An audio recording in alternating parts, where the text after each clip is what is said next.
இல்ல புரியல.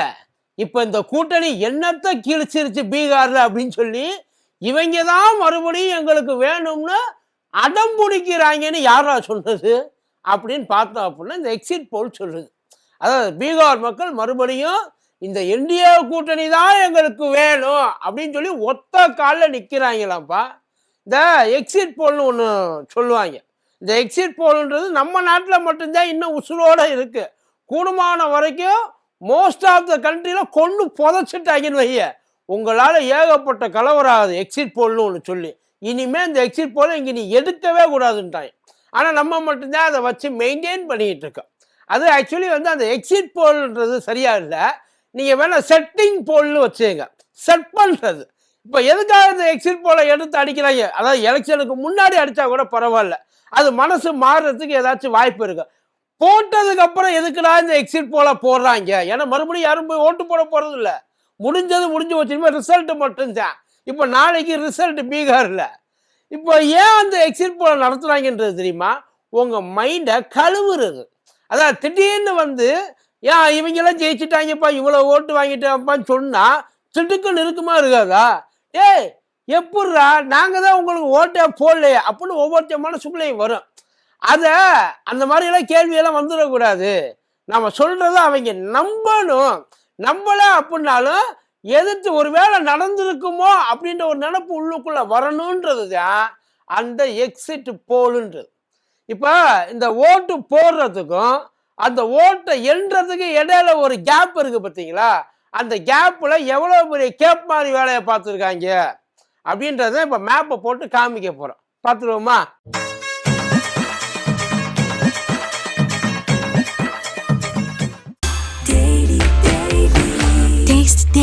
Taste the Daily.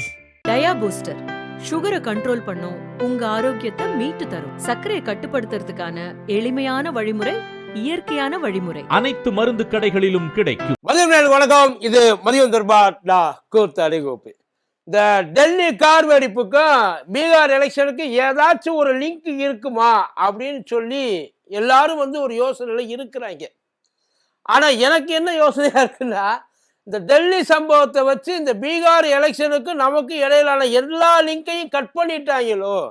இப்போ நம்மளோட எல்லா ஃபோக்கஸுமே டெல்லி கார் அந்த வெடி விபத்துல தான் இருக்கு. நான் ஒவ்வொரு நாளும் ஒவ்வொரு இன்ஃபர்மேஷன் வந்துகிட்டு இருக்கு. இப்போ லேட்டஸ்டாக கிடைச்ச இன்ஃபர்மேஷனு அதிகாரப்பூர்வமாக கிடைச்சது. அந்த உமர் அப்படின்னு சொல்லிட்டு ஒருத்தர் இருப்பார் இல்லைங்களா, அவர் தான் அந்த காரை ஓட்டிட்டு வந்தது. இப்போ எல்லாருமே அந்த டெல்லியோட இதில் தான் அடுத்தடுத்து இருக்காங்க. ஏன்னா இப்போ பாகிஸ்தானில் போயிட்டு பாய போட்டாங்க. அடுத்து நம்மளோட ஒரே எதிரி, அது ஒரே இலக்கு பாகிஸ்தானை ஒரு வழி ஆக்குறது தான். ஏன்னா இதுக்கு பதிலடி நம்ம கொடுத்தே ஆகணும். பாகிஸ்தானுக்கு இதே வேலை. பீகார் எலெக்ஷனோட ரிசல்ட் நாளைக்கு மேட்ரு இங்கே தான் இருக்கு. ஆனால் அந்த எலெக்ஷனோட ரிசல்ட்டை பற்றி எவனுமே எங்கேயுமே பேசுறது இல்லை. இதில் இந்த எக்ஸிட் போல்னு ஒன்று சொல்லி எல்லா இடத்துலையும் போட்டு அடிச்சுட்டு இருக்காங்க. இந்த எக்ஸிட் போல் எப்படி இருக்கும் அப்படின்னா, இதுக்கு முன்னாடி இந்த எக்ஸிட் போல் தான் நான் ரொம்பலாம் போகல. 2015 2020 போகல. 2024 ஒரு எக்ஸிட் போல் அடிச்சாங்க. அந்த எக்ஸிட் போல் என்ன தெரியுமா அடிச்சாங்க? சாப்பிட்டு பாரு ஜாக்கோ பாரு நான் இல்லை. அதான் 400, அந்த 400 தொகுதி. சில பேர் 400 சில பேர் 450 472 வரைக்கும்லாம் போனாங்க சில பேர். அதான் ஒட்டுமொத்த 543 தொகுதியில் 472 தொகுதி பாஜக கூட்டணி என்டிஏ வந்து ஜெயிக்கும் அப்படின்னு சொல்லி அடிச்சாங்க. கடைசியில் 250 ரீச் ஆகிறதுக்குள்ளேயே எல்லாம் தொங்கிருச்சு. இதுக்கு மேல என்னால போராட முடியாதுன்ற மாதிரி 250 தான் வந்து, அவ்வளவுதான். அதுக்கு மேல இல்லை. பிடிக்க முடியல, என்ன பண்றதுன்னு தெரியல. ஸோ அதனால ஒரு வழியா வந்து மைனாரிட்டி கவர்மெண்ட்டை ஃபார்ம் பண்ணிட்டாங்கன்னு வைங்க. அது மைனாரிட்டி கவர்மெண்ட் தான். மோடி கவர்மெண்ட்ன்றாங்க. இது மோடி கவர்மெண்ட் கிடையாது, மைனாரிட்டி கவர்மெண்ட். அவ்வளவுதான். இப்போ அந்த இது வந்து நமக்கு எல்லாருமே ரொம்ப நல்லா தெரியும் எப்படியெல்லாம் எக்ஸிட் போல் அடிச்சாங்கன்றது. இப்போ அதே மாதிரி தான் பீகார்ல ஒரு எக்ஸிட் போல் அடிச்சிருக்காங்க. எப்படி அடிச்சிருக்காங்க அப்படின்னா, பீகார்ல வந்து கிட்டத்தட்ட ஒரு 175 சீட்ஸு என்டிஏ கூட்டணி ஜெயிக்கும். அதான் நிதிஷ்குமார் ஐயா மோடி இருக்காங்களே, இந்த கூட்டணி வந்து 175 சீட்டு ஜெயிக்கும். பட் ஆனால் இவங்க ஆர்ஜேடியோடது, தேஜஸ்வியோடது ஒன்றும் தேராது. 60 65 வந்தாலே பெரிய விஷயம்ப்பா. மொத்தம் வந்து 243 தொகுதி. அதில் 65 வந்தாலே பெரிய விஷயம்ப்பா. அதில் ஒன்றுமே பிரசாந்த் கிஷோர் கூட 2 ஜெயிப்பாருன்னு இருக்காங்க. தேஜஸ்வியோட கூட்டணி வெறும் 60 தான் ஜெயிக்குமா. இது மக்கள் மத்தியில். ஆனா பீகாரோட ஒரு பியூட்டியான விஷயம் என்ன தெரியுமா? எப்ப என்ன அவங்க கருத்து கணிப்பு போட்டாலும் அந்த கருத்து கணிப்பு கடைசியில வரவே அது அப்படியே தலைகீழா மாறிதான் நிற்கும். 2015 என்ன பண்ணாங்க, என்டிஏ கூட்டணி தான் ஜெயிக்கும், இதே மாதிரி கொண்டு போனாங்க. 140 சீட்டு ஜெயிக்கும், என்டிஏ கூட்டணி தான் ஜெயிக்கும், வெற்றி பெறும், மோடியோடைய தலைமையில் ஆட்சி அமையும், நல்லாசையுடன் பத்திரிகையெல்லாம் அடிச்சிட்டாங்க. ஆனா கடைசியில் ரிசல்ட் வந்து பார்த்தா 178 ஆர்ஜேடி அடிச்சு தூக்கிட்டு போயிடுச்சு. அவங்கள பக்கத்துல இந்த 53 இப்ப சொல்றாங்க, இந்த 53 அப்பா இங்க இருந்தது. அதே மாதிரி 2020 என்ன பண்ணாங்க, தேஜஸ்வி கூட்டணி தான் ஜெயிக்கும், 130 140 எடுத்து அது வந்து ஜெயிச்சுட்டு போயிருந்தாங்க. கடைசியில பார்த்தா அங்க ஒண்ணும் முடியாம போயிடுச்சு. அது அப்படியே தலைகீழா மாதிரி வந்திருக்கு. இப்ப மறுபடியும் இவங்க இங்க ஐயா மோடியை தூக்கிட்டு வந்திருக்காங்க.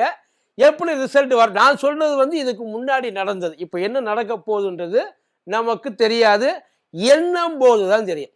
ஆனா இதுக்கிடையில இந்த ஓட்டை வாங்கி வச்சிருக்காங்க. இல்லை இப்ப இந்த இது வந்து பதிவாயிடுச்சு.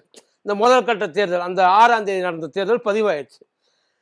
இதுக்கு முன்னாடி தான் வந்து எல்லாமே மேனுவலா பண்ணாங்க, எதுவும் பார்க்க முடியாது, என்றது கஷ்டமா இருக்கும், அதனால வச்சிருந்து மொத்தமா எண்ணுவாங்க, 2 வேலையா எண்ணாம எல்லாம் ஓகே. இப்பதான் பட்டன் அதுக்கு தானே டிஜிட்டல் கொண்டு வந்தீங்க. இப்ப சாயங்காலம் முடிஞ்சுன்னா உண்மையிலே அவங்க நினைச்சாங்கன்னா சாயங்காலமே வந்து அதை அறிவிச்சிடலாம், இவ்வளவு ஓட்டு பதிவாயிருக்கு, இவ்வளவு பேர் வந்து ஓட்டு போட்டிருக்காங்க, இதுல ஆம்பளைங்க இவ்வளவு பேரு, பொம்பளைங்க இவ்வளவு பேரு, அசால்ட்டா அடிச்சிடலாம். ஏன் அடுத்த நாள் கூட பேசலாம்ப்பா அதை பத்தி. ஆனா இவங்க 6 நாள் அப்படியே பிறவி ஊமை மாதிரியே இருக்காங்க. 6 நாளுமே அப்படியே இருக்காங்க. அதுல எந்த விதமான மூச்சு விட மாட்டேன்ட்டாங்க சார், எங்கேயுமே கூப்பிடவும் மாட்டேன்ட்டாங்க. இது வரைக்கும் எவ்வளவு பேர் ஓட்டு போட்டாங்க மொத்த சதவீதம் சொல்லிட்டாங்க. அதுல எப்படி சொன்னாங்கன்னா முதல் நாள் 1%, அடுத்த நாள் 1%, அதுக்கு அடுத்த நாள் 1%. அதாவது கூட இப்ப அப்டேட்டட் ரேஞ்சுக்கு 65.8% 80% எவ்வளவோ ஓவராலா பதிவாயிருக்குனாங்க. அதுக்கு முன்னாடி 60% சொன்னாங்க. அதாவது நைட் அன்னைக்கு வாக்கு முடிஞ்ச உடனே அவங்க சொன்னது 60%. அதுக்கப்புறம் வந்து அடுத்த நாள் சொன்னது 64%. இப்ப 65%. அது எப்படி அதுக்கப்புறமும் உட்காந்து அமுத்திட்டே இருந்தாங்களா உள்ள? இல்ல எனக்கு தெரியல. அதுக்கு கொண்டு போய் பெட்டியா உள்ள சீல் வச்சதுக்கு அப்புறமும் ஓட்டு போட யாரையாச்சும் உள்ள விட்டியலா என்ன? இல்ல அப்படி இருந்தா தானப்ப அந்த வாக்கு சதவீதம் கூட மிஷின் எப்படியா போய் சொல்லும்? அவங்க இஷ்டத்துக்கு ஏத்தாப்புல இப்படி ஏத்துனா தானே அதுக்கப்புறம் வந்து எங்கேயாச்சும் சேர்த்தா கொண்டா. ஏன்னா லாஸ்ட் டைம் எலெக்ஷன்ல மாட்டிக்கிட்டாங்க. அதான் இவ்வளவு பேர் வந்து ஓட்டு போட்டிருக்காங்க அப்படின்னு சொல்லிட்டு மறுபடியும் வந்து இப்ப எப்படி அந்த சதவீதத்தை மாத்தினாங்க. போன டைம் வந்து ஓட்டு போட்டதை மாத்தினாங்க. அதான் இவ்வளவுலாம் பண்ணாங்க, நாங்க கால்குலேட் பண்ணாம விட்டோம், அதனால கீழே கொட்டி கிடந்துச்சு. அத்தனையும் அந்த பொட்டிக்குள்ள தானே கிடந்திருக்கு. இப்பயுமே அந்த பொட்டிக்குள்ள தான் கிடந்திருக்கு. ஆனா இதையெல்லாம் வந்து எலெக்ஷன் கமிஷன் ஏன்னே கேட்கல. இது எல்லாத்தையும் விட கொடுமையான விஷயம், டூரிங் த எலெக்ஷன், அதாவது அந்த எலெக்ஷன் கமிஷன் வந்து டேட் அனௌன்ஸ் பண்ணதுக்கு அப்புறம் முழுக்க ஸ்டேட்டே வந்து எலெக்ஷன் கமிஷனோட கண்ட்ரோலுக்கு போயிடும். எப்படி அப்படின்னா அதுக்கப்புறம் நீ கவர்மெண்டோட எந்த ஸ்கீமையுமே போட முடியாது. ஆனா கரெக்டா ஐயா 10,000 ரூபாய் போட்டதுக்கு அனௌன்ஸ் பண்றாங்க பாருங்களேன். எவ்வளவு ஒரு நல்ல உள்ள மத்தியில். அது ஏன் அப்படின்னா அந்த மக்களுக்கு கிடைக்க வேண்டியது கிடைச்சிடணும். இந்த எலெக்ஷனை காரணம் காட்டி இதெல்லாம் வந்து தடையாயிடக்கூடாது அப்படின்ற ஒரே ஒரு நல்லெண்ணத்துல மட்டும்தான் 10,000 ரூபாய் போய் விழுந்துச்சு எல்லா லேடிஸ்க்கும். 10,000 ரூபாய் சார் நினைச்சு பாருங்க, அத்தனை பேருக்கு அக்கௌண்ட்ல போய் விழுந்துச்சு. 10,000 ரூபாய் விழுந்துச்சு. எவ்வளவு பூரிச்சு போயிருப்பாங்க. 5 வருஷத்துக்கு 10,000 ரூபாய். நல்ல கான்ட்ராக்ட் டீல் சார், சூப்பரா நல்லா இருக்கு. இப்போ அது முடிச்சுட்டு வெளில வந்து ஓட்டெல்லாம் போட்டாங்க, எல்லாம் பண்ணிட்டாங்க. இருக்கிற எல்லா டைமையும் விட இந்த டைம் ரொம்ப பயங்கரமான வாக்குப்பதிவு. இப்போ இந்த ஓட்டு போடுறதுக்காக வந்தாங்க இல்லையா, நம்ம ஊர்ல என்ன பண்ணுவாங்க, ஏரியாவில் ஒரு ஆட்டோவை பிடிச்சி முடியாதவங்களுக்காக, வயசானவங்க, கூட்டிட்டு போக ஆள் இல்லாமல் இருக்கிறவங்க, அவங்களுக்குலாம் ஒரு ஆட்டோவை பிடிச்சி இங்கேருந்து அனுப்பிச்சு வைப்பா. அது எல்லா கட்சிக்காரனும் பண்ணுவான். இந்த கட்சிக்காரன் ஆளுங்கட்சிக்காரன் தான் பண்ணுவாங்க, எது கட்சிக்காரன் எல்லா கட்சி. அதான் நான் ஓட்டு போட உடைய போட, நீ அங்கே போய் எவனுக்கு வேணா ஓட்டு போடு, ஆனால் நான் உன்னைய கொண்டு பூத்தில் விட்டுறேன். இதுதான் வந்து டீலாக இருக்கு. ஆனால் பாருங்க நம்ம ஐயாவுக்கு எவ்வளோ பெரிய மனசு. கிட்டத்தட்ட ட்ரெயின்ல ஹரியானாலேருந்து குஜராத் இங்கே பீகாருக்கு வந்தவங்க 1,00,000 பேரா. இந்த 1,00,000 பேர் வந்ததுல என்ன பாருங்க, ஓட்டு போறதுக்காக அவன் வந்து ஸ்பெஷல் ட்ரெயின் விடலாம். ஸ்பெஷல் ட்ரெயின் விடலான்டா, ஸ்பெஷல் டிக்கெட்டு, ஸ்பெஷல் சாப்பாடு. சார் ட்ரெயின்ல டிக்கெட்டை புக் பண்ணி பாஜக துண்டை போட்டு கையில பொட்டலத்தை கொடுத்து போய் ஓட்டு போட்டு வரான்னு 4 நாள் அனுப்பிச்சு வச்சிருக்காங்க சார். ட்ரெயின் கொடி அசைச்சு அனுப்பிச்சு வச்சிருக்காங்க பாஜக கட்சி. அங்க ஹரியானால போயிட்டு எல்லாம் இதெல்லாம் வெளியில யாருக்குமே தெரிய மாட்டேங்குது. அங்க இருக்கிறவங்களாம் சொல்றா, உள்ள உட்கார்ந்து இருக்கவங்களாம், ஏப்பா யாருக்குப்பா ஓட்டு போட போறோம் கேட்கறதுக்கு, ஏன்டா எங்களுக்கு ட்ரெயின் டிக்கெட் புக் பண்ணி சோத்தை கொடுத்து எங்களுக்கு 4 நாள் லீவையும் கொடுத்து போயிட்டு வேற யாருக்கிட்ட நாங்கள் ஓட்டு போடுவோம்? மோடிக்கு தான் போடுவோம். 4 நாள் அதான் இந்த சொல்லுவாங்கல்ல, இந்த 5 நிமிஷம் சோத்துக்காக ஒரு தப்பை பண்ணிட்டு வாழ்நாள் முழுக்க ஜெயிலில் இருப்பாங்கல்ல, அதே கதை தான். இந்த 4 நாளுக்காக ஒட்டு மொத்தமாக அடுத்த 5 வருஷத்தை எடுத்து கொடுத்துருவாங்க போல. இதை விட இன்னொரு முக்கியமான விஷயம் என்ன தெரியுமா? அங்க ஹரியானால இந்த இப்ப எப்படி புலம்பெயர் தொழிலாளர்கள் பீகார்லேருந்து பல இடங்களுக்கு போராடுறப்ப அந்த மாதிரி ஹரியானால பல இடங்கள்ல இருக்கிறாங்க.